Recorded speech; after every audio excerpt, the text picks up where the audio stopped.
बिस्मिल्लाहिर्रहमानिर्रहीम। अक्सर सीए के स्टूडेंट रिज़ल्ट के डे पर कुछ गलतियां करते हैं क्योंकि आज कैफ़ का रिज़ल्ट आया है, तो कोशिश है कि बच्चों को इसके बारे में थोड़ा सा गाइड कर दिया जाए।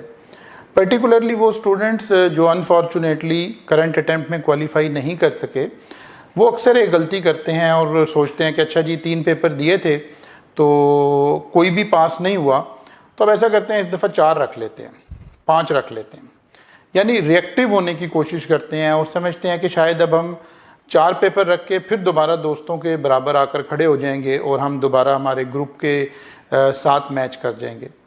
यहाँ ज़रा सोचने की बात है, जज्बाती होने की ज़रूरत नहीं है, अपनी सलाहियतों को वैल्यूएट करने की ज़रूरत है, अपनी लर्निंग का जो आपका एब्जॉर्ब करने का लेवल है उसको अंडरस्टैंड करने की ज़रूरत है। एक लम्हे के लिए सोचिए कि आपने 3 पेपर दिए थे और वो पास नहीं हुए, और अब आप अगली अटैम्प्ट में सोच रहे हैं कि अब मैं 4 पेपर जो है वो रख लेता हूँ।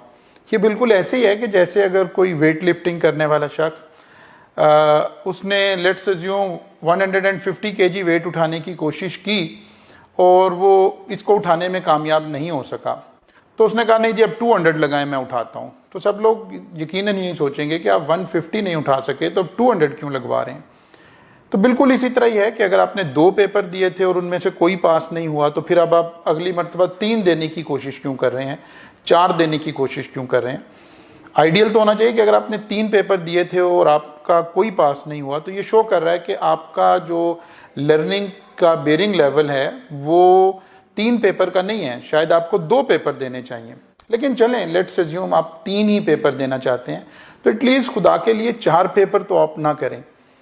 फिर अक्सर बच्चे सोचते हैं कि अच्छा जी जो पेपर मैंने अब रख लिए थे और पिछले 3 मेरे फेल हो गए हैं तो अब क्या करूं, कौन से पेपर में अपीयर हों। तो जाहिर है अगर हम आइडियल सर्कमस्टांसिस की बात करें तो पेपर शायद उसी सीक्वेंस में चलने चाहिए जिस सीक्वेंस में ऑलरेडी आई कैप ने इनको डिज़ाइन किया हुआ है।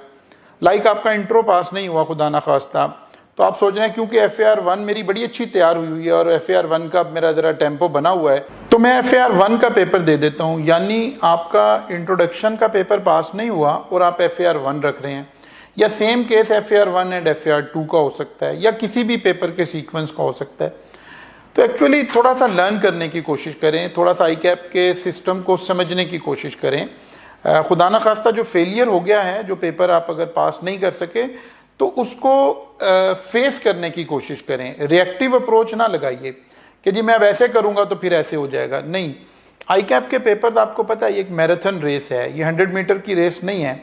यहाँ तेज़ी से भागकर दौड़ लगाकर मामला नहीं हो सकता, बल्कि कंसिस्टेंसी रिक्वायर्ड है, आपका टेम्परामेंट रिक्वायर्ड है, आपकी प्रैक्टिस रिक्वायर्ड है। हम तो बल्कि कहते हैं अक्सर कि एक स्मार्ट लर्निंग सिस्टम है जिसके थ्रू आपको इसमें से गुजरना चाहिए और उसके थ्रू आप इस सारे को फेस करने की कोशिश करें। तो रिएक्टिव अप्रोच में आकर ऐसे ना कीजिए।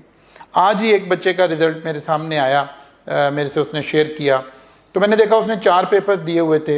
एक पेपर कोई 44 पर शायद फेल हो गया, एक 43 पे, यानी 3 पेपर 40+ पे उसके अनफॉर्चुनेटली रहे हुए थे, और एक पेपर जो था वो 31 पे पास हुआ था। तो मैं उसको समझा रहा था कि अगर आपने 4 पेपर ना रखे होते, बेसिकली आपने 150 मार्क्स तो लिए आई कैप से, लेकिन वो अनफॉर्चुनेटली 4 पेपर में लिए हैं। यानी आपने मेहनत 4 पे लगाई थी, वेरएज़ आपने यही मेहनत 3 पे की होती और 150+ मार्क्स होते तो आपके तीनों पास हो चुके होते। तो एक आइडियल सर्कमस्टांसिस में बच्चे को 3-3 पेपर रख कर ही चलना चाहिए। ऑन एवरेज बच्चा यही उसका लर्निंग का लेवल है, इतना ही वो लर्न कर सकता है। वो चंद बच्चे जो 4 पेपर रख कर पास करके दिखा रहे हैं, 5 पेपर रख के पास करके दिखा रहे हैं, ये ऑलरेडी इंटेलेक्चुअली उनका इंटेलेक्ट लेवल इनसे बेहतर था, उनका लर्निंग का पिकिंग पावर इनसे बेहतर थी। उनके साथ कंपेयर ना करें खुद को। कोई बात नहीं है, एक प्रोफेशनल स्टडी है, फेलियर भी आ जाता है, कोई इतना बड़ा मसला नहीं है। आप इसको तसल्ली से दोबारा अपना कैलकुलेट करें कि आप कितना पढ़ सकते हैं, आप कितना डिसिप्लिन्ड वे से पढ़ सकते हैं। सिर्फ ये सोचना कि इस दफ़ा मैं पढ़ लूँगा, ये ज़रूर सोचें कि आप कितना डिसिप्लिन्ड वे से आपने पिछली मरतबा पढ़ा था, अब उसमें क्या इम्प्रूवमेंट लाएंगे जो कि रिज़ल्ट में इम्प्रूवमेंट आएगी। क्योंकि रिज़ल्ट तो सारा साल की 6 महीने की आपकी पढ़ाई से कंपाइल हो रहा है, उस आखिरी 15 दिन 1 महीने की पढ़ाई से, मेहनत से नहीं हो रहा। तो इसलिए थोड़ा सा वाइज डिसीजन लें, थोड़ा सा देख के डिसीजन लें।